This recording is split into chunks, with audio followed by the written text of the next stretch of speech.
Today is our first lab, but you know what? It's not clear. And it's not dark. At least it shouldn't be dark unless it's really, really not clear. I haven't looked outside. I have the blinds drawn in my office and the blinds drawn here. So what we're going to do is I'm going to lecture for about an hour, and then we'll just go home because if it's not clear, we really can't go out and look at the stars. There's not much choice on that. So we will simply talk about some basics in astronomy and about observing the sky. I'm not sure why I know what the setting problem is.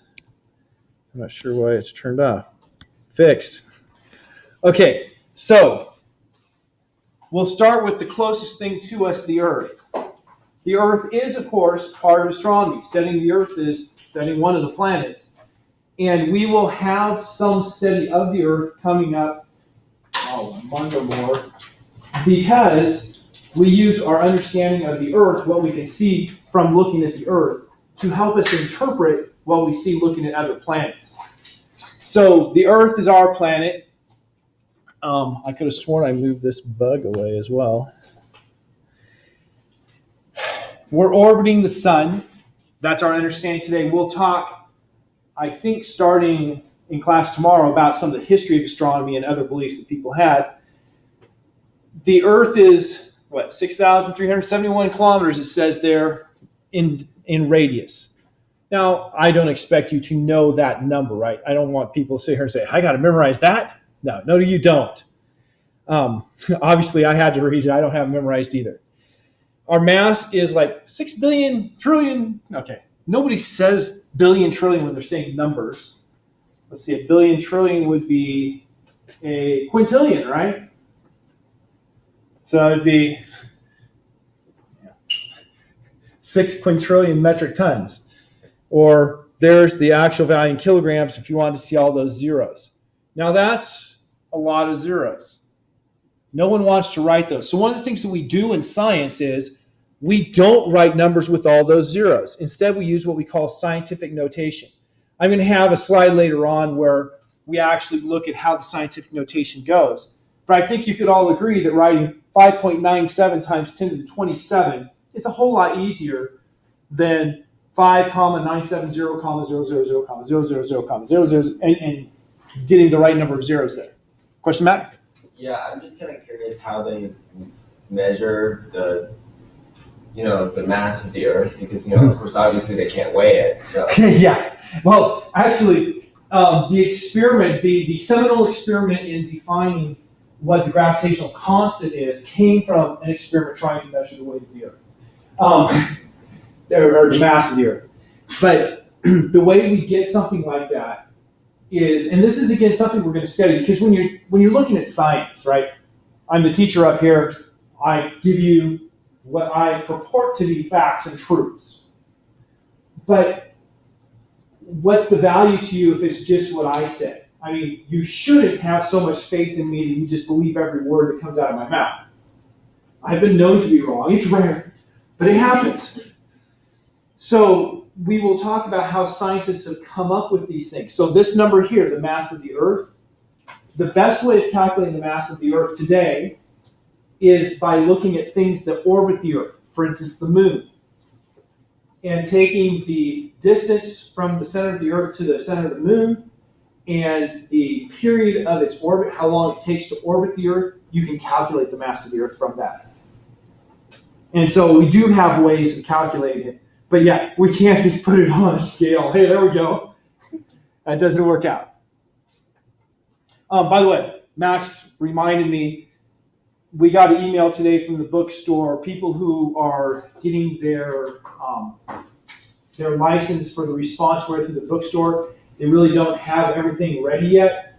And so they asked us not to use them for grading this week, and so I will comply. So I will have some clicker questions tonight. If you have your clicker, please answer, but I won't be using that for grading. That is, it won't account on your participation grade for this week. Okay. This has metric system, which has nothing to do with the Earth, but is another thing. So we talked about the units there. we had the mass in units of kilograms. Now, mass is a measurement of how much material is present. Mass is not the same as weight. I can take something like this. It says it has a mass of 500 grams. The units that we use in the metric system for mass is kilogram is the standard unit. I said this was 500 grams. What does the prefix kilo mean? 1,000. 1,000.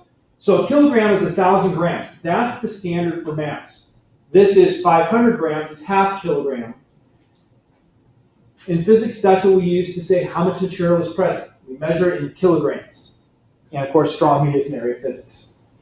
But many people are used to using pounds, right? Well, what is pound measuring? It's measuring a weight or a force.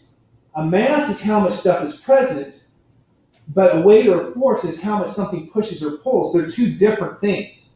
They are related on Earth.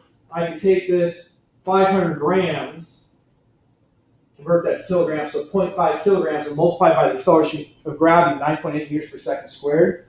And this weighs about 4.9 newtons. The newton is the SI unit, or the metric unit for force, named after Sir Isaac Newton.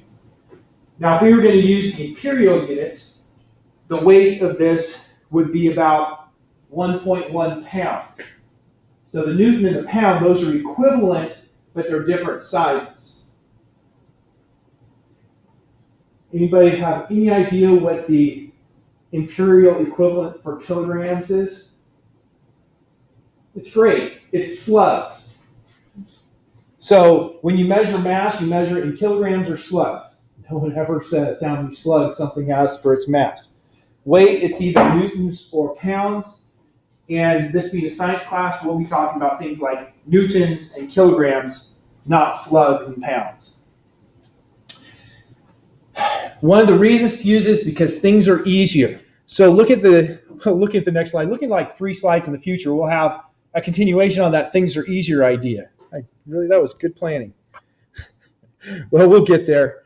I have a slide that has like distance units, 12 lines in an inch, 12 inches in a foot, 5,280 feet in a mile, and so on. And then we compare it to the metric system, 10 millimeters in a centimeter, 100 centimeters in a meter, 1,000 meters in a kilometer. Very easy. Okay, but let's keep these in the order that I have them here rather than me getting off track. The moon. Everybody knows what the moon is. Of course, I at least was taught the moon's name is Luna. I suppose it depends on what language you speak, what you call its name, but Luna is what I was taught. It's a satellite. It's something that orbits the Earth. Other planets also have moons. And so our moon, the term moon, we usually use it to mean our moon, but it's a little ambiguous. So the moon orbits around the Earth. It's a satellite of the Earth. And it's a rocky world. The lower picture shows you the moon surface. The upper picture, of course, just shows you pretty moon over a mesa somewhere. The surface of the moon looks a whole lot different than the surface of the Earth. Right? This surface has all kinds of craters and crazy things going on it. The Earth doesn't. So a question that immediately comes to mind, remember we talked about the scientific method yesterday. In science, we always find something interesting like, well, look, the moon's got all of these craters, the Earth doesn't. And we ask why. And we come up with an explanation. What do we call that explanation we come up with? A hypothesis. We come up with a hypothesis that's based on scientific ideas and explains the observation. So let's just start with simple ideas to put this together. What do you think makes those craters on Mars? Or not Mars, on the moon? Asteroids. Meteors. Okay? He said asteroids, he said meteors. Let's just be simple and say things that impact it. Right? Not worry about what category they come from. Things that have hit it, caused those. So you look at that surface, would you say it's had a lot of impacts or few if that's the cause? Okay, a lot of impacts. Now we look at the moon. The moon is pretty close to the Earth, relatively speaking. The moon's a lot smaller. If the moon has all those impacts, what does that predict about what we should have for impacts on the Earth? A lot. A lot more. And so then that begs the question, why don't we see them on Earth? Now we do see some, right? Has anyone ever been to a meteor crater? Which one? It's in Arizona. In Arizona, the Barron Meteor Crater? Yeah. Yeah, that's the only one I've been to as well. I went there once when I first started teaching astronomy, and then I went again when I took my wife to California so we could get married. Because I had to go home and get married. I wouldn't get married in Nebraska, can you imagine? Anyway, so the Barron Meteor Crater is a prime example of a place where we have an impact crater like that. But only one person's been to a crater here. Well, two of us, counting me. If you're on the moon, you'd expect to have been to a lot of craters by the amount of travel we generally do. So why don't we have lots of them on Earth like there is on the moon? And I'm not asking you to have the correct answer. I'm asking you for ideas. What do you think it might be? The moon takes most of the impact, I guess. Okay, the moon might take most of the impact. There is some of that the moon actually kind of protects us. It's believed to be a really minor factor, I think, but that's an option. Maybe there are certain general paths that flying meteors, asteroids take. We said flying things or whatever, and that maybe the moon passes through those paths, but the Earth doesn't. Okay, so since the moon is traveling out away from the surface, maybe we are just missing and it comes around and gets pounded. Okay, that's an option. Right? When you're coming up with a hypothesis, you have to try to think of all of these different things that could cause it. Now, what is generally the accepted belief? The accepted belief is early in the solar system formation, there was a whole lot of space debris. Right? That's why I said let's not worry about the word as asteroid or meteor or anything. There's just a lot of debris. And so that debris was hitting everything. In fact, theory is the moon actually came to exist because the Earth got hit by a really large object. And that really large object caused a lot of the exterior of the Earth to be knocked off away from the Earth. It formed a ring around the Earth, and gravity pulled that ring together to make the moon. That's the theory of how the moon was created. Now, do we know that's the truth? No. So why would anyone believe that theory if we don't know it's the truth? I'll give you the answer rather than making you sit there and scratch your head. We believe that's the answer because we can do simulations on computers. We can say, okay, based on the laws of physics that we know, if we had the Earth here and we had a big object hit the Earth, it would cause stuff to go out there and orbit the Earth and form a ring, and then gravity would make it clump together. So the models show that that could happen. But just because it could happen doesn't mean it did happen. I could have won the lottery. All I'd have to do is buy a ticket, right? But it didn't happen. So it has to go a step further. They have other things. They look at analysis of the content of different types of atoms, different elements in the surface of the moon and compare it to the Earth. And they found that the composition of the moon matches the composition of the Earth's mantle and crust, suggesting that they came from the same source. And so they have multiple lines to lead them to believe that. After that, they believe that the Earth and Moon got peppered basically equally by impact. So they both have tons of craters made. But on the Earth, we have an atmosphere. We have air that we breathe. And we have water that flows over the surface of the Earth. Both of those are major causes of erosion and weathering. Well, weathering first, then erosion. And so on the Earth, the surface gets continually transformed by these processes. So the craters that were created, they wear away. Whereas on the moon, we don't have that.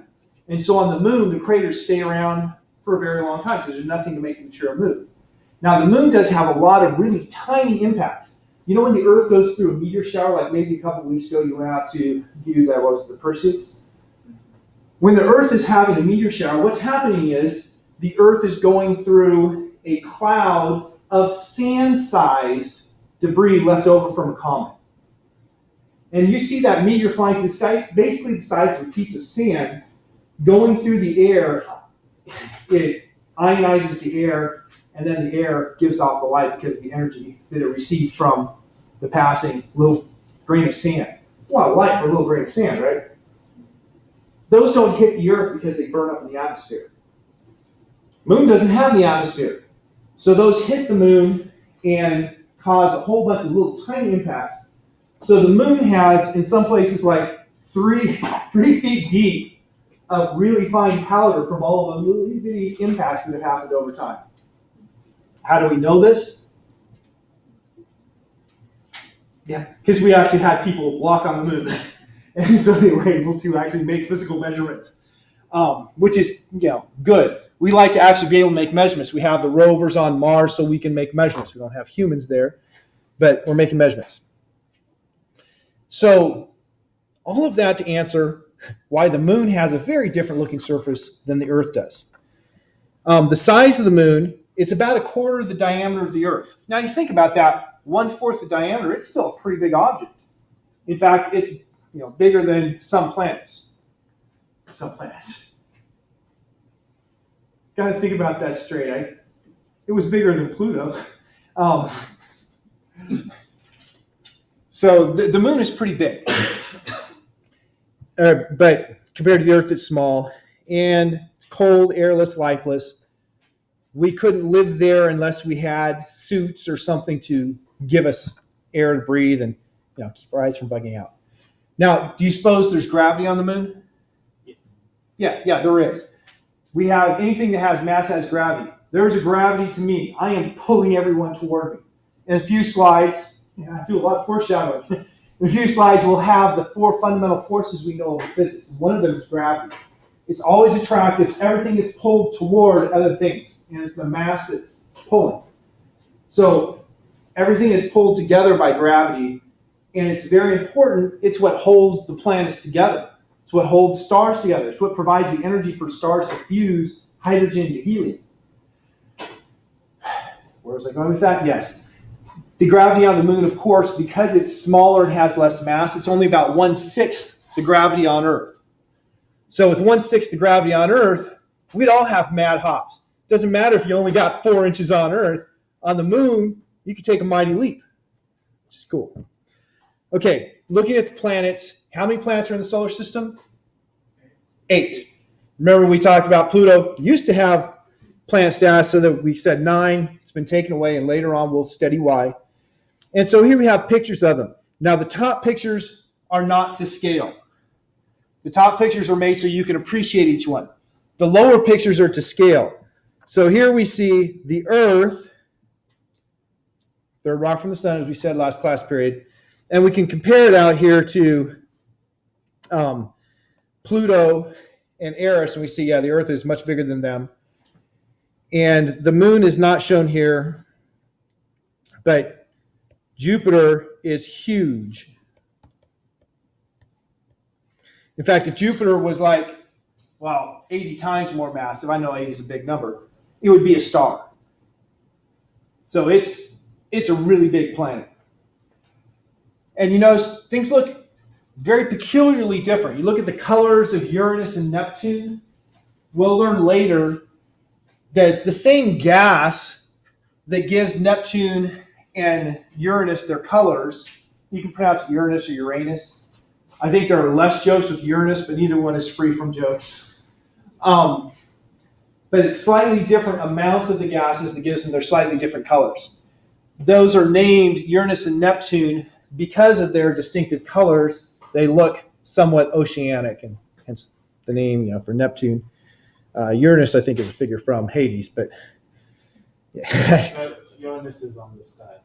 Oh, it is? Yeah. Okay, then I'm wrong. That's better. It fits better with the color too. I like it when people know. Pluto is Hades. Pluto, okay. Yes, and that's why Charon is a moon of Pluto. Yeah. I had somebody last year that knew his mythology too. That helps. Okay, the top 4 here, Mercury, Venus, Earth, and Mars. These are the rocky ones that we talked about. Rocky, also known as terrestrial planets. The lower ones are all gassy or Jovian. Jovian meaning like Jove or like Jupiter. So we have distinctly different planets. You might think that only the terrestrial planets have rocks, but the fact is that those Jovian planets have bigger rocks than the terrestrial planets. It's just they have a lot of gas as well. And so when we learn about planet formation, we'll learn about the processes believed to have caused us to have these two different types of planets and why they're different. So we're not talking about that right now. We're just introducing. These are kinds of things we're going to be learning coming up. Okay, our first clicker question.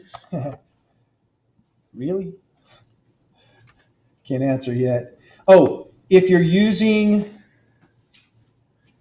why didn't it start?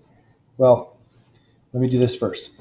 If you are using a like smartphone, then it is the session ID web ASTR, and it will be that for every class. Now, there are only 4 people who have clickers registered, so I'm not looking for a lot of answers, but I do want people to get a chance to see how it works. And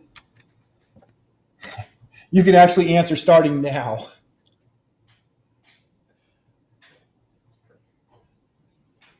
Oh, and it's channel 33 if you're using a clicker. So this is the...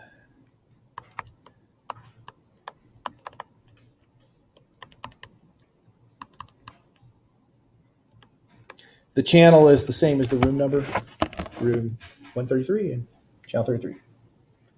Okay. Oh, yes, I should have mentioned it is which 2 objects, so you have to enter your 2 answers and then press enter on the clicker. I'm not sure how it works on the smartphone. And Amelia has a clicker, so she can't tell us. You answered. Oh, me answer? Oh. No, you're the only one who's answered. Oh, I said 2 and 3. Well, no. Oh. Just that it registers, obviously. Oh, I thought you said answer. Yeah. No, I. You answered. Okay. You guys still working on it? Okay. Well, while you're working on it, I'll move on because it's not counting for points. It's just for practice, basically. So right now, the answer we have is courtesy of Amelia, and she's absolutely right. That the 2 objects that are larger than Earth on this list are Uranus and Jupiter. Everybody probably would have said Jupiter, but a lot of people think, well, Uranus, that's small compared to Jupiter. But compared to the Earth, it's huge, as we could see in that previous picture. Okay, the sun. The sun is a star. You have that trick question, what's the nearest star? The sun. Usually we try to ask it in a more sensical manner. What's the nearest star to the sun? Anybody know what the nearest star to the sun is? Isn't that Alpha Centauri? Alpha Centauri is Proxima. in the group. Yes. Proxima Centauri, Proxima meaning close in proximity, is the closest star to the Earth. Now, a lot of people say Alpha Centauri, and there's a good reason for that. It depends on how you phrase the question. Because Proxima Centauri is like a brown dwarf, okay? It's a tiny, tiny star, which means you can't see it except if you have a really strong telescope. Whereas Alpha Centauri is a bright star that's only a little bit further. And so Alpha Centauri is the closest visible star. Proxima Centauri is the closest star. So either one can be the answer, depends on how you phrase it. If you just say closest star, the technical answer is Proxima. So, how close is that star to us? It's roughly 3 light years away. A light year is the distance light travels in a year. So that means it takes 4.3 years for light from Alpha Centauri or Proxima Centauri, they're about the same distance, a small difference, to reach us. So if Alpha Centauri were to blow up today, no one on Earth would know for another 4.3 years. And then all of a sudden, we'd see a big flash. And that's the closest star to us except for the sun. So we can study the sun, and we use what we learn about the sun to study other and identify things about other stars. So it's a huge ball of gas held together by which force? Gravity. The most important force, I say, in physics is gravity, because ultimately gravity is what drives everything else in astronomy. And the source of virtually all the energy in the solar system is the sun. Most people don't realize this, but over 99% of the Earth's energy budget comes from the sun. The other little tiny fraction of the Earth's energy budget comes from new radioactive decay of elements in the Earth. It's basically those two. When you get down to it, we talk about our oil reserves. Well, the oil reserves came from living material, which essentially got their energy from the sun. So ultimately, the sun is the source of that too. So we rely on the sun. Without the sun, no life, period. It's much bigger than the Earth. We could fit, what is the number? I can't remember, but it's in the song when we get to there, how many Earths you fit inside the sun. But it's a huge number. The sun is believed to be somewhere between 4 and 5 billion years old and will last about another 5 billion years. Now, once again, those are pretty big numbers that we just throw out there, and you have to wonder, where's the number come from?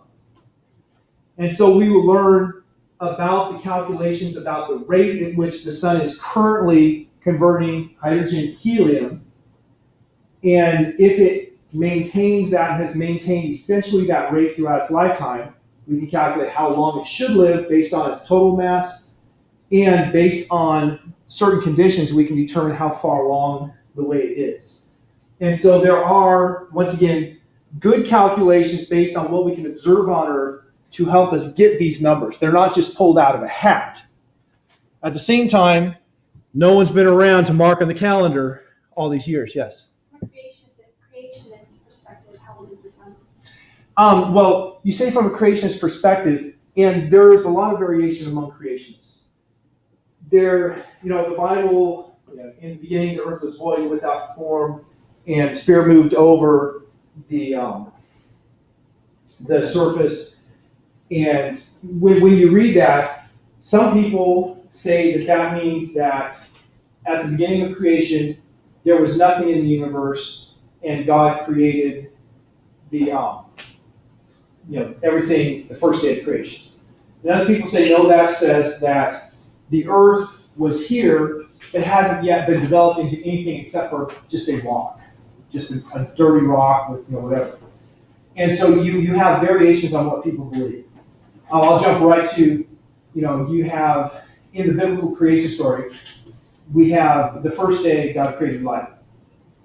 And then, the second day he separated the waters above and waters below, created firmament. Third day he separated dry land from the sea and created some sea living things and some vegetation. Fourth day, he created the sun to rule the day and the lesser light and stars to rule the night. And then you have right off the bat a question. How did you have the first 3 days when the sun, which is what gives us a day, wasn't created until the fourth day? And so there's always going to be interpretation and people that come to different conclusions. My own personal conclusion is that the creation story was God showed Moses a vision, and it was dark, and then God started creating, and there was light. And then later on in the process, God was clearing the atmosphere so you could see more and more, and that the sun became apparent on the fourth day because of the work God was doing to clear the atmosphere. That's my own personal, which then allows me to believe this date. Other people would just say, no, if we use Ussher's chronology, Bishop Ussher did a very careful job. It wasn't perfect, but give or take 5 years, it was pretty good, of calculating, he called it the annals of time, I think, every event that's happened and what can be calculated from historical and then using the Bible going back from before that. And he came up with roughly 6,000 years ago is when creation would have occurred. Now, something that's interesting, if we accept the Adventists, we know about the Great Disappointment Day, October 22, right? Well, Bishop Usher, he did his work before that, of course, before 1844. 1843 being the original Doomsday Day. He went back and looked at the Jewish calendar. He decided that the Jewish calendar must start on the day that God did creation. And he calculated back, and he calculated that October 23 would have been the date back in, 6005, whatever it was. Okay, I got the year wrong. 4005 or so BC, when the Jewish calendar would have started. And so he decided that the earth was created on October 23 of something like 405 BC, 4005 BC. And so a lot of people believe, people who are young earth creationists, as we call them, believe that the sun is only that old, about 6,000 years. And so October 22 would be the last day of the Jewish year back then.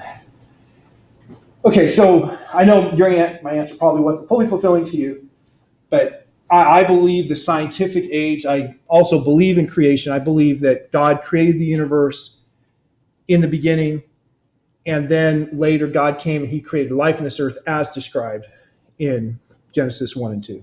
Just in case anybody's wondering about my heresies. That's what I believe. And it's consistent with the church's official stance. It's not consistent with every person in the church's belief. Okay, so we have the sun, our star.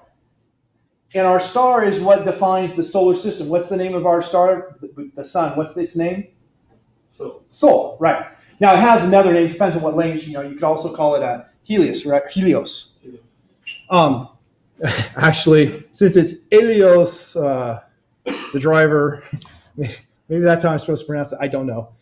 It starts with an H and I'm an American, hence Helios. Okay, so the solar system is the biggest chunk of mass in our solar system. It's most of the mass of our solar system. It's not, if you take all the rest of the mass of the solar system and add together, it's minute compared to the sun. So the sun, with all of its mass, is what makes everything else go. Everything else is orbiting around the sun. So we have in this picture up here, two different magnifications. Notice in this picture on the left,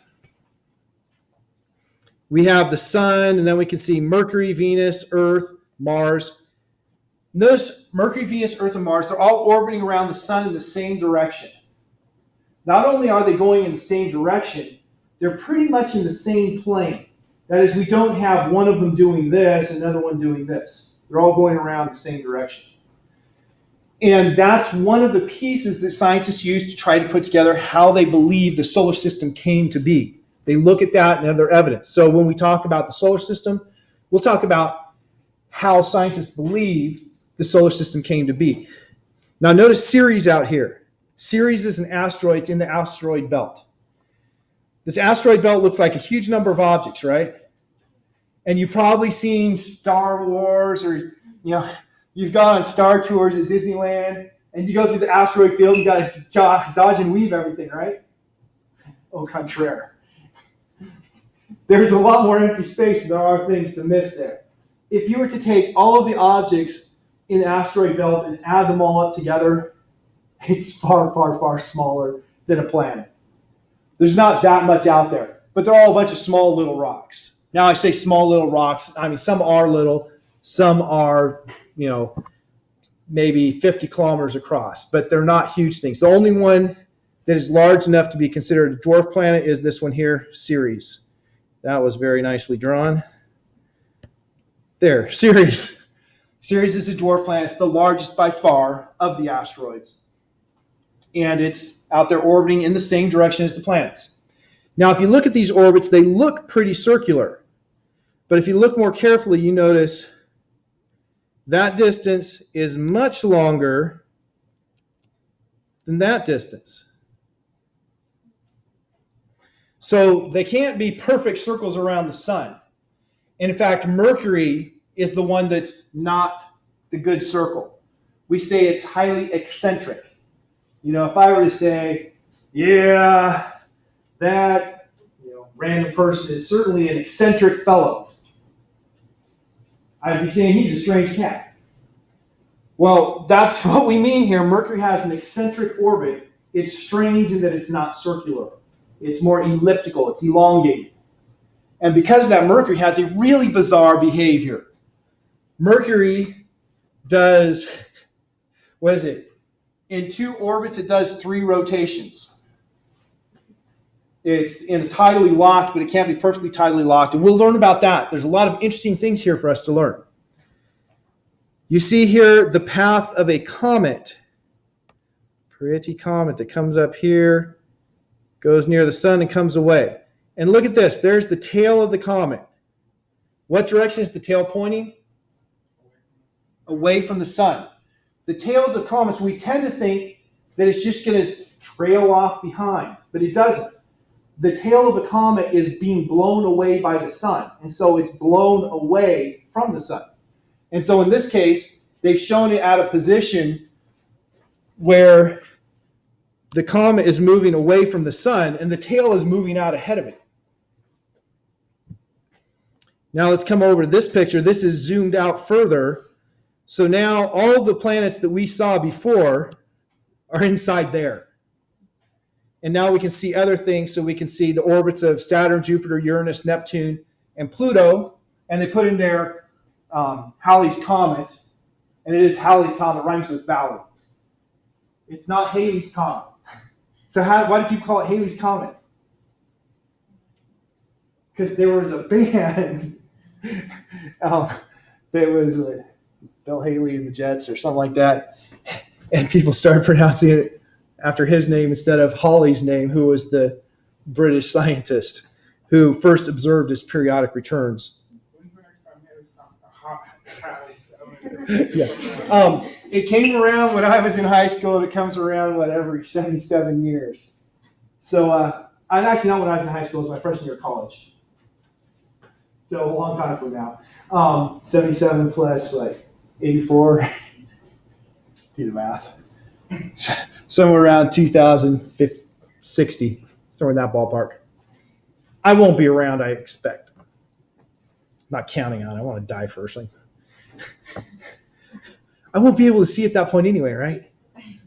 Okay, so moving on, not being morbid. You look here, look at Pluto's orbit. Does that look normal, circular? How would you describe it?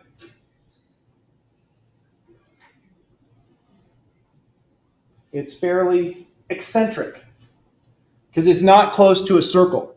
Now, that's not the reason Pluto lost its status, but it's an interesting thing to note. And you see that the comet orbit is very, very eccentric, nowhere close to a circle. It goes very slowly out here and spends most of its lifetime out here.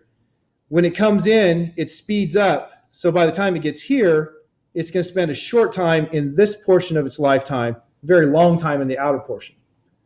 So it's mostly hanging out there in what we call the Kuiper Belt, this region out here where you have these are icy objects called Kuiper Belt objects. Or, as we like to say, little snowballs. Okay, just more things to look forward to. Talking about size. Now, I already brought up the light year, which is going to be brought up again here in just a moment. But we have units of measurement. The first one is a really convenient unit of measurement, the astronomical unit.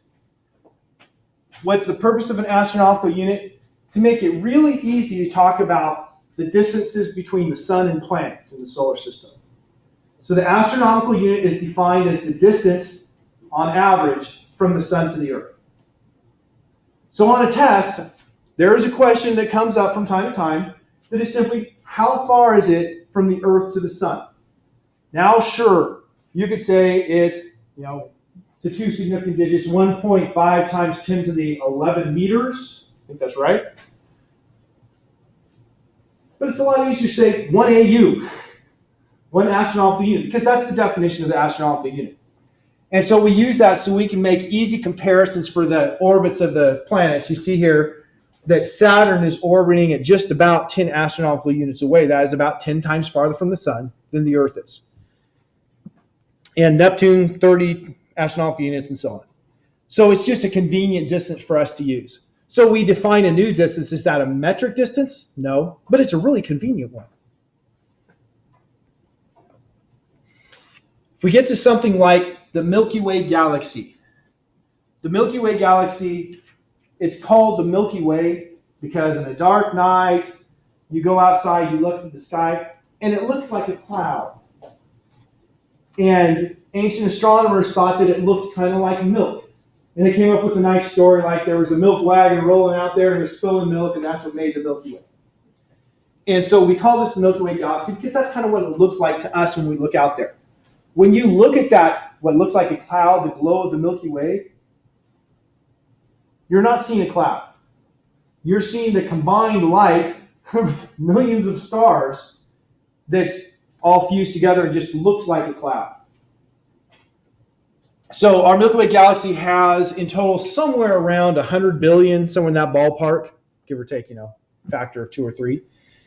Stars that are orbiting around the galactic center. It's flat, so this picture, by the way, we can't take photographs of the Milky Way galaxy because we're inside it. So when you look at something like this, it could be a photograph of another galaxy that we think ours looks like, or it could be, more likely, an artist's rendering of what they think it looks like. Now, we can look at other galaxies. We can take pictures of other galaxies, but for our own, we can just try to map things out and get a picture. So we have here the nucleus of the Milky Way galaxy. Out here we have the disk of the galaxy. And then above and below, we have regions that are basically empty except for they have old stars in them. The stars in the disk are all going in nice circles, all in the same direction again, just like all the planets are going in the same direction. The stars that are out there above and below are going in all kinds of wonky directions. They're all really old. Yeah, Russell. What's in the center? In the center, we have a big black hole. A black hole that is, I can't remember, somewhere like 4 billion solar masses. That is, the mass of that black hole is like 4 billion times the mass of our sun. And that is a huge mass, and so that's anchoring. It's kind of like you're playing crack the whip. That's the center that's anchoring and pulling everything along. Does somebody else have a question over here? No. So stars, some people will argue about this. Do we see stars born, live, and die? We definitely see stars die. When you see something that undergoes a supernova, that's the dramatic death of a very massive star. Seeing stars born is a slower process. We can see stars in different phases of the birth, but the time it takes for a star to be born is too long for us to say, oh yes, it's going to be born this week. We say, oh yes, it's been born for the last, 500,000 years, it's been in the process of being born. And so people say, we've never seen a star being born. Well, yes, we've not lived long enough to see something go from not a star to becoming a star. But we see stars that are in the process. And by mapping those pieces together, we can get the picture of star birth, even if we can't just say, oh, there it goes. So we'll learn about the formation of stars. When we start talking about things like the Milky Way, the astronomical unit is just a really tiny distance compared to the size of the Milky Way galaxy. Right? Astronomical unit is the distance between planets and the sun. That's where it's useful. I talked about the light year before. The light year is useful for talking about large distances because the light year is the distance light travels in a year. It's especially interesting or useful because when you look at something that's really far away, you're looking really long back in time because you just see the light now and it left there the time that it takes for it to get here. So you're seeing in the past. And so we can take that distance in light years and convert it to what we call a look-back time in years. So our look-back time for Alpha Centauri is about 4.3 years because it's about 4.3 light years away. The most distant objects that have been discovered are calculated to be in the ballpark of 13 billion light years away, which means your look-back time is like 13 billion years. Now, scientists believe that the universe is only 13.8 billion years old. So if you're looking back 13 billion years, you're seeing the universe when it was really quite young. If, we've got all ducks in a row and whatnot. So another interesting thing that we'll learn about. Here I have Proxima Centauri is 4.1 light years away. I thought it was farther than that. Okay, I could either be wrong in my slide or I could be wrong in my memory. One of them is wrong because the numbers aren't the same. The galaxy is not the largest structure in the universe. Going to larger things, we have our local group, which is a group of galaxies that are kind of working together. And our local group is part of a bigger cluster of galaxies that's the Virgo cluster.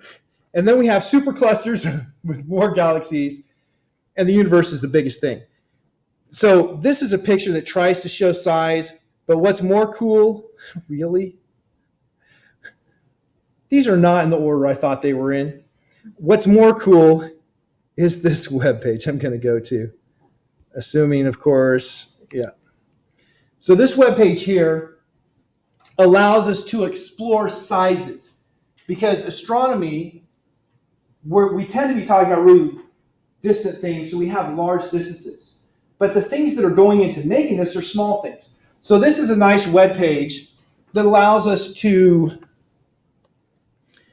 go between the different sizes. So it's starting here with everyday sizes, the human giant earthworm. That seems scary large for an earthworm. Beach ball, dodo bird. If we go to small things, we can zoom in, get to small things like, okay, stop here. Things that we can at least understand. So this LCD pixel, that's the size of one little dot on the screen. Right, we're small. Notice the unit here. Well, I have to change it a little bit so you can see. It's millimeter sizes. That is the scale we're on now. And we have smaller than that pixel is the thickness of paper. A little bit smaller than that is the grain of sand. You see the dust mite in there because everybody wants to see the dust mite. Get to the smallest thing visible to the naked eye is essentially the same size as the human egg. Now let's go smaller. Skin cells, mist droplets. When you have a cloud, it's just a bunch of water droplets that are really tiny. Keep going down, past the chromosomes, things that make us men. If you have one of these and one of these, you're a man. If you have two of the X's, you're a woman, right? That's the way biology designed us, and those things are tiny. You can see the wavelengths of light keep going down smaller. And we have things like DNA. The DNA that gives us our tendencies for things like the color of our hair. If we lose the hair at the top here, all those kinds of problems. Get smaller, we're down to, we call this an angstrom. An angstrom is 1/10 billionth of a meter, really tiny. And now at the angstrom size, we're starting to see atoms, the size of atoms. And of course, Mickey Mouse is what a water molecule looks like.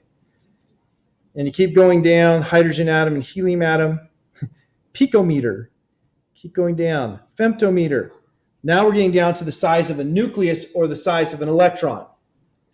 Go any further, and here we're going to have, at the femtometer, any length shorter than this is not confirmed. We don't have a way to measure it.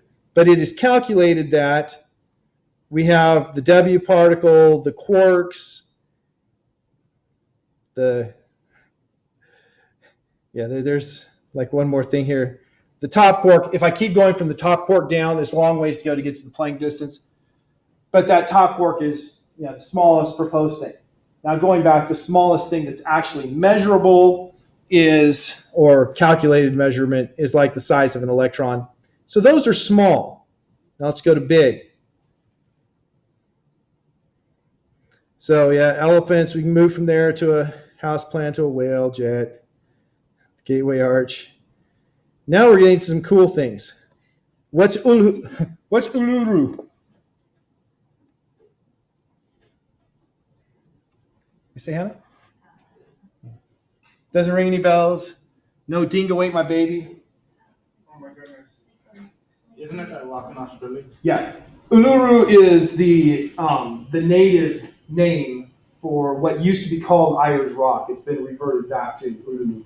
or Ulu, yeah, Ulu. And so that's where the Chamberlains were camping when the dingo came and took their baby. And you guys probably seen it Cry in the Dark. You know that Mike Chamberlain was an Baptist pastor at that time. Pretty sure both he and Lindy have left the church after a thing that came down. But it's just an interesting thing. Okay, keep going to bigger and bigger. We have Phobos and Deimos. Phobos and Deimos are the moons of Mars. Mars has 2 moons. And the names, Phobos and Deimos, fear and terror. They're, I think they're supposed to be twin brothers in mythology. And so, those are moons. They're much smaller than our moon. But notice the size of a neutron star is actually not very different from those 2 small moons. And a neutron star has a mass that's bigger than the mass of our sun, fitting it into a size smaller than Phobos or Deimos. And look, here's Halley's Comet, about the same size as Deimos. Let's keep going to bigger. Rhode Island is massive compared to Phobos and Deimos. And here we have the wonderful state of California. Everybody enjoy. I was born down here before moving to Sierra Leone when I was a young child. Here we have some things that don't quite make it as planets. Pluto, its moon Charon. Look how similar Pluto and its moon Charon are in size. When they were deciding what to do with Pluto, some people proposed that Pluto and Charon should both be considered planets. Or maybe Pluto and Charon together should be considered a binary planet. That's, 2 things orbiting each other. Eris and Pluto, looking at the sizes. Last year, just a year ago, we had the spacecraft, was it Horizons, that went past Pluto and made observations of Pluto. So we now know so much more than we knew a year and a month ago or whatever about Pluto. And one of the things is that Pluto is actually a little bit bigger than we thought it was. Its atmosphere is a little bit different, so it's a little bit closer in size to Eris than was thought. But Eris still is bigger than Pluto, so it's not the largest of the dwarf planets. Keep going out. Europa, Io, Ganymede, and Callisto, those are moons of Jupiter. Then we get to Mars here, Earth. You see our moon, bigger than Pluto. Keep going out. Here's a very important one. The Minecraft world is about the size of Neptune, just in case you ever wondered. Notice there's rings around Neptune, rings around Uranus. Most people don't realize that these planets have rings. All of the gassy planets have rings. There are, of course, rings around Saturn and rings around Jupiter as well. Why do we only see the rings around Saturn then? Its rings are very different. Its rings have a lot of ice, and there's some big stuff. The biggest things in the rings around Saturn are like the size of a house. All the other things have just really fine grains of grimy stuff in their rings. And so that ice really stands out. That grimy stuff, you really can only see it if the light's shining through it. Okay, keep going up to keep going up. You see how small Proxima Centauri is.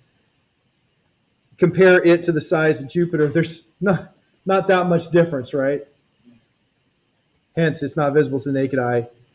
You see the sun, keep going, Vega, Pollux, Arcturus, Aldebaran. It is indeed. In fact, it's, you have Alpha Centauri A and Alpha Centauri B that are the 2. One of them is a lot like the Earth, and the other one is, or not the Earth, but the Sun, and the other one's the big one, if I remember right. Talking about binaries, binary stars, 2 stars going around each other. When we are actually able to go out and see the stars, we will look at the stars in the handle of the Big Dipper, and you have just above Mizar, you have Algol. And Mizar is a double star. That is, if you look at a telescope, you can see 2 stars. But then if you look with a spectrometer, you can see that each of those 2 stars is 2 stars.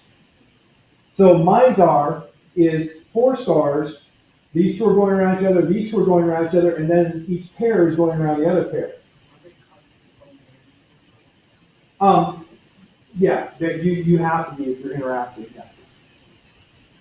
And so it's really cool looking at that. Algol is also a double. So you see those, you're seeing a total of 6 stars and what looks like 2. Okay, keep going out to big. You guys have probably seen, like in church, something that has the sizes of stars comparing. And the funny thing is, one of the videos that you see that compares, how puny we are compared to the biggest star, they somehow miss out. They call it like VY Canis instead of VY Canis Majoris. In naming stars, there are 2 fundamental ways we name stars. One is giving them an interesting name, like Algol. Okay, Algol is an Arabic name. Al, I think, means son of. Gol, I don't know. A lot of stars were named Arabic names because back in a certain time, the leading scholars in the world were in the Arabic nations. And so, of course, they named the stars in their own language. And then those names were adopted by other people around the world. The other method, the Bayer method, is to name a star by its constellation and its relative brightness. So the brightest star in a constellation is Alpha. So Alpha Centauri means that it's the brightest star in the Centauri. Centauri is the possessive form of Centaurus. Just Alpha Centauri A and then Alpha Centauri B, which one's brighter? I believe it's A, but I'm not sure. And of course, that would be kind of random. They'd probably choose A to be the brighter one just because you don't see either of them.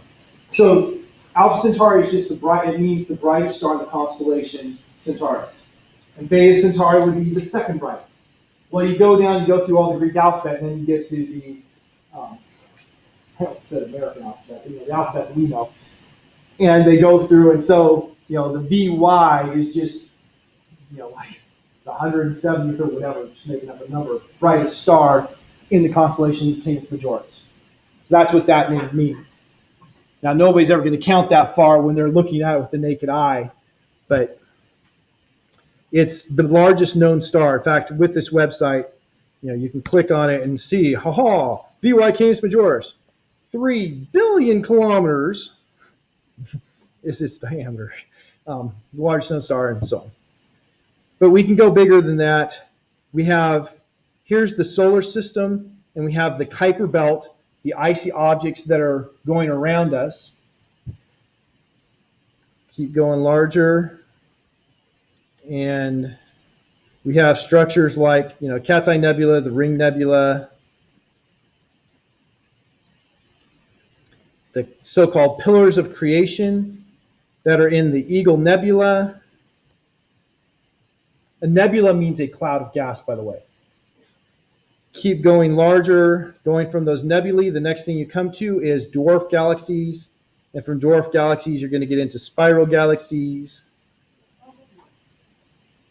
And then we have groups of galaxies. So here's the local group of galaxies. Keep going out further, the Virgo cluster, a cluster of groups of galaxies. And you keep going out even further. You had a supercluster that I passed. The Sloan Great Wall. When I started teaching astronomy, this thing in the top of the screen was thought to be the largest structure in the universe. Well, they found bigger things since then. And so we can go out further, and we have, it doesn't show the bigger things, but there are bigger things. The observable universe. The observable universe is calculated to be 13.8 billion light years in radius. Because if the universe is 13.8 billion years old, the farthest you could possibly see would be 13.8 billion light years. But scientists theorize, once again, based on actual measurements, that the universe is infinite. And so, we have beyond the observable universe is the rest of the universe. So in this class, we're going to be dealing with sizes along all of these ranges. We will clearly spend more of the time on the larger than human size, but we will be talking some about those small sizes. And of course, at any point, if you have a question, pipe up, say, are you about done. It's been an hour. That's not a good question, but it's still valid. Any questions at all? Moving on. Here is the slide that I referred to, some half hour ago or more, that compares what I consider the willy-nilly nature of imperial units compared to the nice and orderly nature of the metric units. I still, to this day, like, how much did I weigh when I was born? Well, I know I was a half an ounce short of being 10 pounds, but I still don't know what that means. Who knows how many ounces are in a pound? Some of you probably do. I don't. Partially because physicists. I live in the metric world and I disdain and I don't want to learn those numbers. That's part of it. I can learn if it's 12 or 16 or whatever it is. But it's nice and simple with the metric system. So you can see now this is broken down how many feet are in a yard, how many yards are in a rod, how many rods are in a chain, how many chains are in a furlong, how many furlongs are in a mile, how many miles are in a league. We don't use most of those, but if you were a surveyor, you would. And of course, we all know, well, maybe we don't all know, that Mark Twain got his name he used for writing, right? Much more interesting than Samuel Clemens, because it's just, Mark Twain means 2 fathoms, distance of measurement. With the numbers that come with this, we once again want to make it easier, and it's easy to use scientific notation. Scientific notation, you make everything a digit, period, decimals, and then times 10 raised to some power. Why times 10 raised to some power? Because that's just going to tell you how many times you need to move the decimal place. And so in the example up here, we have the number 0.0000, I can't read how many zeros, 1. I can't read how many zeros because I have to concentrate. I don't know about you guys, like when I'm counting zeros, I stand here with my finger trying to mark it so I don't lose my place. It's really annoying. So to avoid doing that, scientists use scientific notation. So you have to sit here and count how many times do I have to move the decimal place to get it behind my first number. And so in this case, you have 1, 2, 3, 4, 5, 6, 7 times you have to move it. And since we moved it to the right, that was moving it, moving to the right is a negative exponent. Since we moved it 7 places, it's just 1 times 10 to the minus 7, which is so much easier. When I look at 1 times 10 to the minus 7, the times 10 to the minus 7 instantly tells me roughly how big it is. 1 times 10 to the 7, 7 times 10 to the 7, okay. I have those, but I can easily distinguish 10 to the minus 7 from 10 to the minus 3, whether it's 1 or 5. 3 times 10 to the minus 7 really tells me the size, what I want. So we use scientific notation a lot. And so you're going to need to be able to, like on the first test, you'll probably have a question that asks you to convert a number, what is this number in scientific notation? Or give you a number in scientific notation, say, what is this number when written out in long form? We also use a lot of prefixes. And so you should learn the prefixes in this table. You don't have to learn any of the others. But starting at the bottom there, we have nano, which is 1 billion, or 10 to the minus 9. 10 to the minus 9, 1 billion, 1 divided by a billion.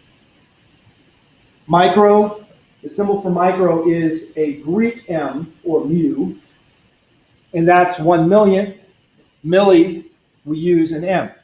Notice milli and micro both start with M, so we can't use the same symbol to mean both. That's why we have the micro is mu, the milli is M. Centi, cent means 1/100th. There's 100 cents in a dollar because you break a dollar into hundreds, we call them cents. So centi is 100, so a centimeter is 100th of a meter, or 10 to the minus 2. That's the only one that's not a multiple of 3 that we have in our list. Then we have, going above, kilo, thousand, mega, million, giga, billion, and that's as far as you have to know. So make sure you do, before the first exam, memorize this table. Notice that everything that's a million or larger is a capital letter. That keeps going. Everything that's smaller than a million is a lowercase letter. And this should be in your textbook. You don't. Oh, also, I still haven't set it up because, well, I haven't had a chance to breathe. But after class tomorrow, I'll try to get the class set up So you can always see my notes there and go over what I had. You can also watch the lectures on YouTube if you got that kind of time and that kind of interest. Okay, our next clicker question, see if we can get more than one person to answer. Do you guys ever figure it out? No? Okay. Suppose your cell phone has a 5 megapixel camera. How many pixels is that? That's basically asking what mega means. And so we'll have one student answer or not. Isn't it sad you got that nice new clicker and then they changed the whole thing? Could be worse. I had a student that told me today that she accidentally purchased the package of a clicker with the license. That's going to work out nicely with the smartphone. I haven't answered yet. Of course, when there's only one person, what's the point of waiting for her to answer? Because I'm not going to tell you if she's wrong, right? Only if she's right. And then if I don't say anything, you can determine. So she never did answer. Proof. And I'll just go to the answer. What does mega mean? People that don't have the clickers go on, what does mega mean? Million. So 5 megapixels means 5 times 10 to the 6 pixels. Because a million is 6 zeros. And pixel, of course, just means a picture cell. It's an abbreviation. This is just a reminder. We've gone over one large unit, the light year. There's a second large unit, the parsec.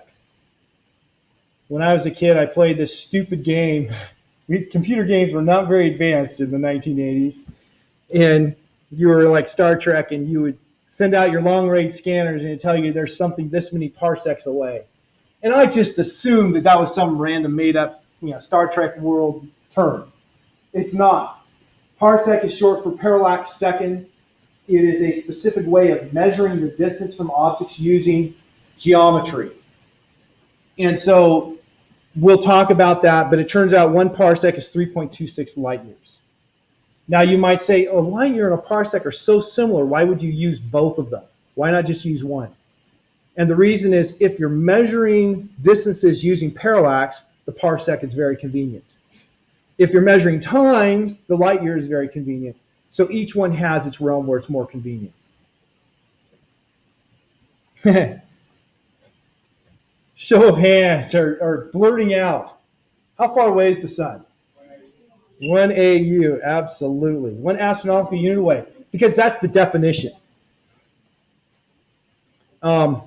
Sense of scale, we've already gone through enough of that. This is where that actual website was, if you want to go to the website that I went to. Okay, entering our last section here. I think it's the last section. We're going to talk about the small things that we're going to have to know about in astronomy. Now, today is a lot of, actually, no, it's not the last section. The last section is going to be on observing the sky. Atoms are very important for astronomy.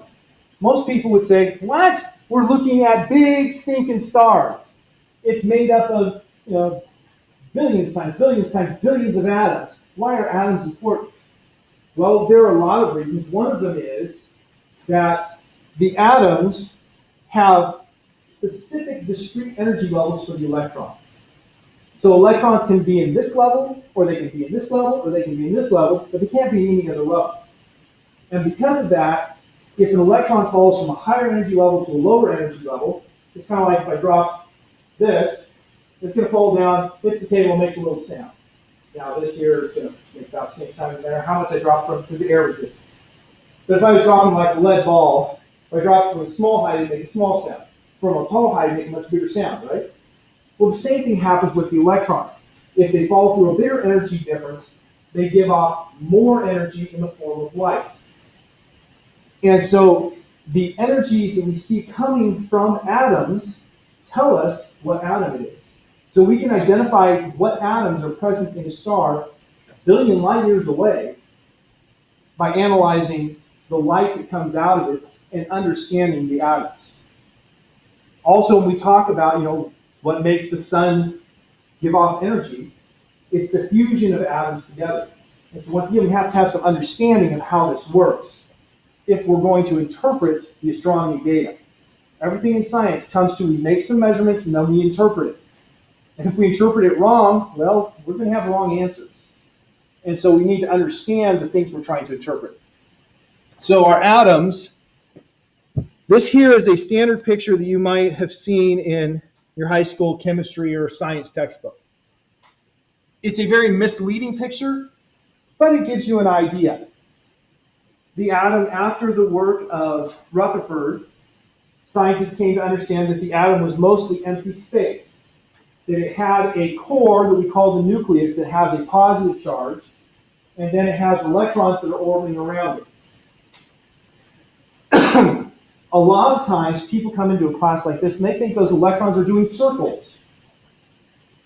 Other people have had more chemistry and say, well, it could be doing a circle or it could be doing a figure eight, and other people have had enough science to know we have no idea where the electron is or what it's doing. All we can do is calculate where we're likely to find it if we go looking for it.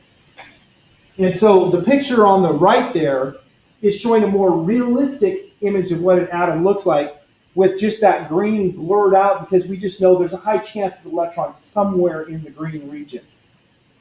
And, you know, it's a little disconcerting, but quantum physics actually started on this. They realized we can't figure out where the electron is. And so, you know, like one group of people said, since we can't figure it out, let's just not worry about where the electron is. Other people said, well, let's try to calculate where the chances are of us finding it here.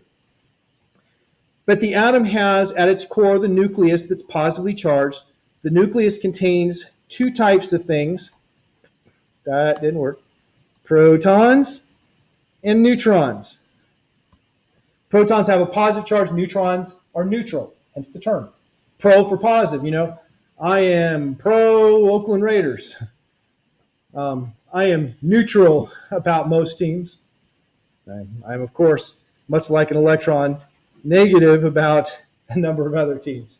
Yeah, I'll try not to get on anyone's bad side right at the beginning here.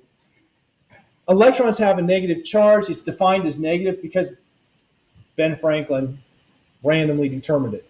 He randomly chose whatever the charge is on this amber, which has a Greek name electron, is going to be negative. And so that's what makes electrons negative. Random choice.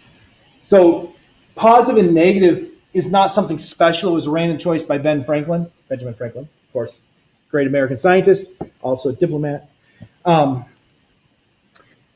And everything we have builds up from that. It simply matters that we have two different types of charges, and it was randomly chosen which one's which.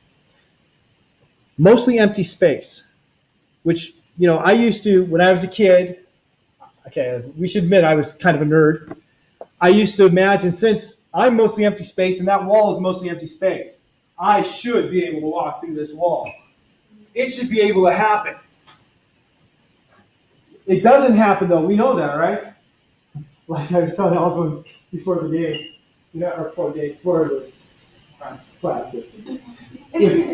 When my Raiders lost to his Patriots in that snow job, I ended up punching a hole in the wall of the condo we were renting because I was a little perturbed. My hand went through the wall, but the wall had to break first. So why can't I take my mostly empty space body and put it through the mostly empty space wall?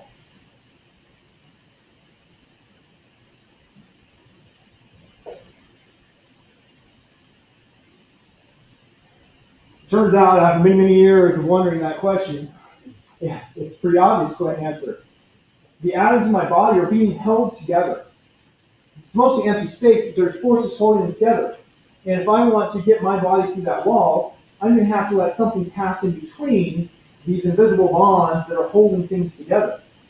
But they don't want to let things pass between them. And so it's the force that's holding my molecules together, the force that's holding those molecules together, that keeps me from being able to put my mostly empty space hand through this mostly empty space wall. So disappointing that I can't do it. So here are the four fundamental forces that we know of. Four things. A force, anything that pushes or pulls. So there are only four fundamental forces. There is, and these are not really listed in order. The weakest of all of the forces is the gravitational force. When I say the weakest, I mean if I have two particles like the particles you have in the nucleus or in an atom, at typical separations, the gravitational force is the weakest of all. Then we have the weak force. It's a nuclear force, only acts between things in the nucleus, then the electromagnetic force, and then the strong force. So we have these four forces. Of those four forces, everything that you and I really interact with is either gravitational or electromagnetic. The two nuclear forces are really only affecting things inside the nucleus of an atom. And you and I don't interact with things inside the nucleus of an atom. So everything's one of those two. So let's just play a stupid game. Those are my favorite type. I think at work I don't want to think when I'm playing games. Unlike my sister, why she beats me at everything except for crossword puzzles. What is making me go down toward the floor? Gravity, okay? One of the two fundamental forces. What is keeping me from going through the floor? Electromagnetic force, because it's the electromagnetic force that is holding the atoms together, not allowing them to separate to allow me to go through. So, we look at forces and we don't think about electromagnetic. We don't think there's anything electrical about this table, but it's electromagnetic force that's holding the molecules together in that table. Okay, moving on. I just like this one. It's more that I like it than it's really useful to you. Protons are not what we call a fundamental particle. They're not elementary. They're made up of things. And the things they're made up were given a nonsense name. Murray Gell-Mann named them quarks after a nonsense word in James Joyce's Finnegan's Wake. It's something like 3 quarks from Lester Mark or something like that. So it's a nonsense word from a fairly nonsense book. And the quarks, turns out there are 6 quarks. The first 2 that were discovered, they just said, well, there's 2 types. So like Ben Franklin said, positive and negative for charge. For magnets, they chose north and south. And so they chose for the quarks up and down, for the 2 types. But then they discovered that there was some strange behavior. And so they identified that strange behavior belonged to a quark, and so they called that quark the strange quark, because it caused the strange behavior. And then they theorized there should be a 4th one, but they couldn't find it. So they called it the charm quark, because they said it leads a charmed life that eludes our discovery. Well, then they were able to isolate that, and then they theorized there have to be 2 more. And so they said, well, 2 more, what's 2 more names? And so they said top and bottom. And then the people said, okay, we've got strange, we've got charm, top and bottom. That is too mundane. And so they have alternate names of truth and beauty. I far prefer the names truth and beauty. So when I name the quarks, I call them up, down, strange, charm, truth, and beauty. Of those quarks, the up and down are what everything is made of. So a proton is an up, and a down. A neutron is an up, a down, and a down. And you can make other particles, but those are the 2 common particles that we have to make up the things in the nucleus of an atom. So just your little introduction to particle physics right there. That's all we'll probably ever talk about that. Which force is the most important to astronomy? Just blurt it out. Gravitational. Why is the weakest force the most important? I haven't really explained that, so now I will. Gravitational force, unlike the other forces, well, actually, the strongest of the force I think is also always attractive. The gravitational force is a long-range force. The strong nuclear force is a very short-range force. It can't have a force between anything besides nearest neighbors. Gravitational force is long-range. It can have a force. I'm attracting everyone in this room. I'm not just attracting the first person. And so it's a long-range force, and it's always attractive. So the more mass you have, the stronger the force gets. And so as you start accumulating mass, the force just gets bigger and bigger and bigger. And so gravitational force, you can start out with a cloud of gas with things moving fast enough that gravity doesn't bring them together. And then something happens, like they get hit by a shock wave that compresses it. When it compresses things, gas get closer together. Well, the gravitational force gets stronger when they're closer. So this gas that was a self-sustaining cloud, you compress it, and all of a sudden gravity gets stronger and starts collapsing under the force of gravity. And as it collapses, things get closer, the force gets stronger on those, and it pulls it in tight. And so our sun has gravity that's really pulling hard because it has a lot of mass. And it's crushing it, creating such high temperatures and pressures in the core that you can have fusion occur. So you wouldn't have fusion in our sun if you didn't have the gravitational force crushing it. Now, when the sun runs out of fuel, that fuel right now is making a big explosion. We have a huge herky nuclear bomb going off in the sun constantly. But when it runs low on hydrogen, that nuclear fusion reaction is going to slow down. And so there'll be less pushing out. So if there's less pushing out, what happens? It collapses because it's being pulled in more. And so something like our sun is going to end up as what we call a white dwarf, where we've run out of fuel, there's nothing to push out, and we crush it down until we have what we call electron degeneracy. It's a quantum thing. It doesn't allow it to compress anymore. And we'll be left with this little ball that's about the size of Lincoln or something like that, that is made up of essentially oxygen and carbon. Well, if we had more mass, there'd be more gravity, and we'd crush harder, and you can actually crush that electron degeneracy. And if that were to happen to, like, say you had a white dwarf and it gets enough mass and it gets crushed, then you have a supernova and it's just blown apart to smithereens, gone.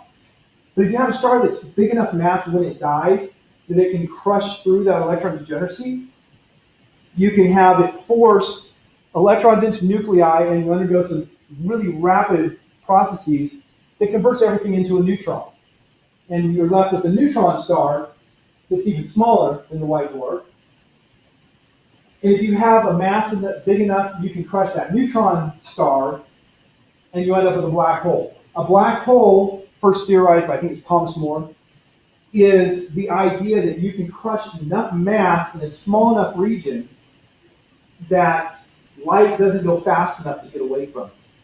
And so not even light can escape, hence the black hole. Obviously, you cannot see it if light cannot escape, but you can see things outside of it. So that's how you observe a black hole, by observing things outside of it. And so black holes, there was a very famous bet between Kip Thorne. You might recognize that name because one of those lame movies where it has a man sees like bars in the dust that it turns out he made because he went to this place and the bars didn't matter. Is it Interstellar? Yeah. He was the scientist that helped them to model what a black hole looks like. Him and Stephen Hawking had a very famous bet about if Cygnus X star was a black hole or not. And Kip Thorne bet it was, and finally Stephen Hawking conceded, yeah, I think Kip Thorne was right, that it was a black hole. There's plenty of evidence for it. And so he paid off the debt, which really is embarrassing. These two great scientists, his bet was for something like a year's subscription of Penthouse magazine. I mean, don't you think you would have something a little more, I don't know, uplifting, socially acceptable for your bet? But, it is agreed upon by scientists that we have observed these black holes now. Okay, last four slides on sky watching. This was to lead us into going out to look at the sky if it was in fact clear. So sky watching. This is what we really want to do in this class, right? I mean, how many people took this class because you really want to go out and look at the sky and learn to identify things? Yeah, that's what I thought. Right? Most people don't take this because they want to understand all the things that I've talked about up to here. They want to go out and understand things. Well, some of the first things to know about going out and looking at the skies is to know about the constellations. So constellations, they've gone through some metamorphoses over time. And of course, constellations are pretty much up to a person's imagination, or they were. A person would sit down, look up in the sky, and they would see something that meant something to them. And in that Simpsons episode we're going to watch on light pollution, at the end you'll see people looking into the sky and seeing little pictures that make some sense to them. And so people looked up and they looked for pictures that matched their mythologies. And so the mythologies that most of our constellations have go back to things like Greek mythology. But if the leading scientists of the day had, for instance, been Chinese, we would have a different set of constellations because the Chinese have their own interpretations of what star pictures look like. Indian cultures have their own interpretations, right? Everybody has their own interpretations, and there's nothing that says it's right or wrong. But we do have an international convention now on constellations. And by that international convention, constellations, instead of being this pretty pictures, are actually areas in the sky. So, for instance, Hercules might have I'm still on the highlighter. Hercules might have a shape that goes, I'm making this up, might have a shape that goes like this. And any star that's within that shape is part of the constellation Hercules. And so it's not this picture. That picture is what we identify it with when we look at it, but that picture is not actually the constellation, it's the area. And so let's take one that I actually know instead of one that I have a rough idea. Here we have Cygnus. Cygnus is, if you just look at a connect the dot picture, you have this here that looks like a cross. In fact, we call that pictogram that I just drew, you can call it the Northern Cross if you want. You can just call it the cross. Don't call it crux, because that's actually a constellation. Don't call it the Southern Cross, because that's a completely different thing. But that's an asterism. An asterism is a connect the dot picture. That's not Cygnus, but those are all stars within Cygnus. Cygnus itself is supposed to be a swan, so this is the head of the swan out here. And so it's got its neck coming out, and its wings go out like this, and it goes like... So the swan is something like that, and the actual shape of the constellation is something like that. So it's an area in the sky that is the constellation. There is a picture that goes with the bird, Cygnus, but we don't count that as an asterism. So when we're doing like our lab final, you can point out the area for the constellation Cygnus, and you can point out the little picture for the cross. They're two separate things. You count both.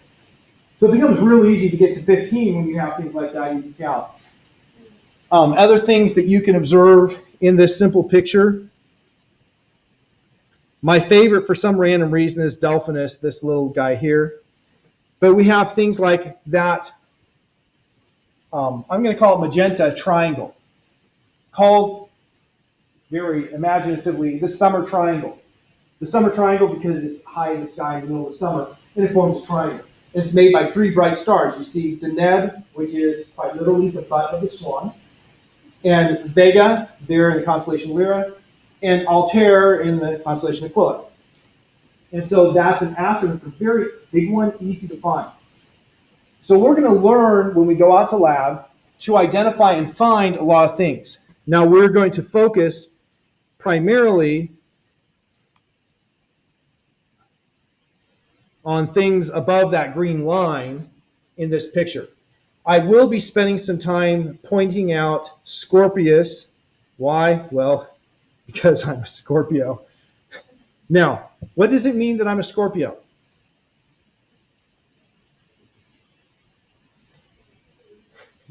In theory, and this is in theory, not in practice, in theory, being a Scorpio means that the sun was in the constellation Scorpius when I was born.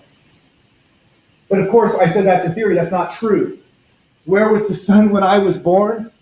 On the day that I was born, the sun was approximately, So why am I a Scorpius and not a Libra? It's a good question that I don't expect you to know the answer to. The answer is because we changed calendars. We changed from the Gregorian or Julian calendar to the Gregorian calendar. And when we changed calendars, we've been on that Julian calendar. The Julian calendar has 365 and a quarter days a year. It has one leap year every 4 years. But a year is actually 365.2422 days long, not 365.25 days long. And so the Julian calendar was too long, and so the new year kept moving. And so they said, we need to adjust the calendar to the Gregorian system, which is 365.2425 days long. That's really close to 365.2422. But when they made that switch, the calendar jumped, depending on where you were at the time they did it, because they did different times, different places, somewhere like 10 or 11 days. So you go to bed one night, and you wake up 11 days later. And so they kept the definitions of what the signs of the zodiac to identify as with the dates that they were before the shift in calendar. And so that's why my birth does not coincide to where the sun was. Now, I talked about the signs of the zodiac. Do I believe in the horoscope? Absolutely not. Astrology is what we call a pseudoscience. They take scientific information, things like the location of the star, the stars, the moon, everything, planets. That's scientific. But then they draw conclusions that aren't based on scientific ideas. Right? They're taking scientific data and drawing conclusions that say that your life is going to be affected by where the sun was when you were born and where the sun is now, where the moon is, and so on. But no one can show any connection between the two. They just say there is one. And so that's what we call a pseudoscience. They take scientific information, but their hypothesis is not based on scientific ideas. And so, I don't believe in the horoscope. But there's nothing wrong with the signs of the zodiac. The zodiac is just the set of constellations that fall within, I think it's plus or minus 18 degrees of the path that the Earth goes around the sun, if you look at the sky. That's what defines the signs of the zodiac. And of course, let us remember, getting to know constellations will help you find things in the sky as well as impress your friends. That's very important, right? Impress them with your knowledge. I think it is. So the constellations, they have names, they have stories. There are a total of 88 constellations that cover the entire sky. Now, most of those constellations were named by people who live in the northern hemisphere. Why? Because more than 80% of all humans live in the northern hemisphere. But if we're going to cover the entire sky, we need to cover the southern hemisphere. So the southern hemisphere has, of course, a few good constellations and then a bunch that are very contrived. And if you look for the contrivance, other contrivance in the northern hemisphere too, you have things like telescopium. And you look for telescopium and you're like, I don't see a telescope. Or worse yet, triangulum. Yes, there are 3 stars in this general region, so that can form a triangle. So it's triangulum. They're kind of lame, the quotes, man-made ones that don't actually have a picture with them, so they can fill out the sky. So there's a total of 88 constellations. I think 48 of them are based on historic ancient pictograms, and the other 40 are just made up to fill the rest of the space. Every star has to belong to one and only one constellation. That leads to some interesting things like Pegasus and Andromeda shared a star. Well, they had to decide which one it is. And so they decided it's in Andromeda, and so you just draw your boundary just so. So Pegasus comes right next to that star, but it's in Andromeda. This is the next last. Okay, that was last. Next last slide. When you go out to observe the sky, one of the first things you need to do is to figure out where something is, to get your bearings in the sky. And here's the easiest thing we can do. As long as you're in the northern hemisphere, you're always going to have Polaris visible. Polaris is a star that is above the Earth's North Pole. And so if you're in the northern hemisphere, you can always see above the Earth's North Pole, you can always find it. But how do you find it? Well, something that most of us are really adept at finding is the Big Dipper. The Big Dipper is an asterism within the constellation Ursa Major. And so if you can find the Big Dipper, the last 2 stars in the Big Dipper point to roughly Polaris. Now in this picture, it's perfect. You go outside, you're not going to say it's perfect, but it's rough. You follow that line and you can get close to it. And then you say, there's Polaris. Now something that is disappointing, it's not really that dark out here. So when we go out and look at Polaris, or look at the Little Dipper, the size of the stars here represents how bright they are. How many stars would you say in the Little Dipper are bright? 3. Yeah, about 3. And that's about all you're going to see. You're going to have to really strain to see anything other than this one. Okay, I'm still in the highlighter mode. This one, and this one. So you kind of have to know the shape of it. If you know the shape of it, you can find those 3, and then you can kind of find the others by knowing where they should be. One more thing on this slide. This is an asterism here, the Little Dipper. Asterism, that means it's a connected dot picture. Notice the Big Dipper is also an asterism,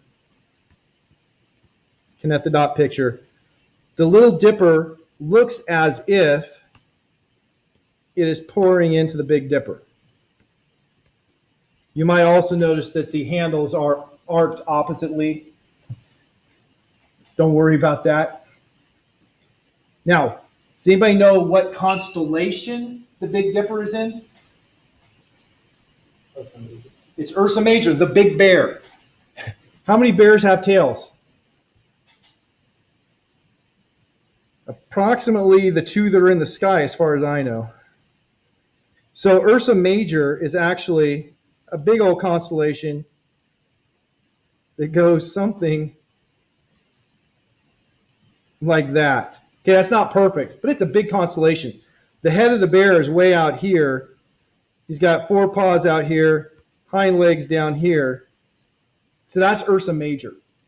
So when we're doing our constellations, if you're going to point out Ursa Major, you need to know this, it goes out to here, comes down to here. Now, my picture is not perfect. I'm not expecting you to be any better than I am. But you need to have that rough layout that it's a big thing there. Ursa Minor, on the other hand, is the little bear.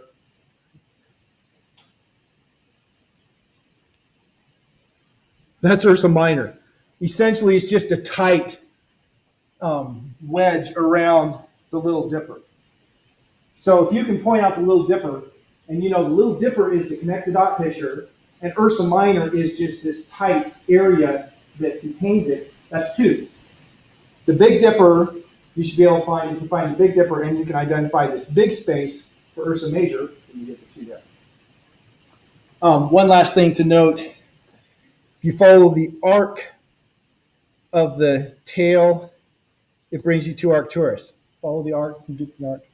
Arcturus is the bottom of Boötes, and to me, Boötes looks like an ice cream cone. There's my ice cream. That's what I see. Boötes is actually supposed to be kind of like a watchman who is watching over the North Star, protecting it. He's got his hunting dogs, Canis something or other, that are out here with him. So, we'll learn to start identifying all these things as we're looking in the sky when we can go out. And this last one is just be aware the Earth is rotating. It says here the stars move. It's not really the stars moving, it's the Earth rotating. But the Earth rotates, it takes us, 23 hours, 56 minutes or something like that. It's in that ballpark for the Earth to do one rotation. Somebody should say, wait a minute. I wasn't born yesterday. I know there's 24 hours in a day, and a day is defined as a type of rotation. The day is defined as the average time from noon to noon.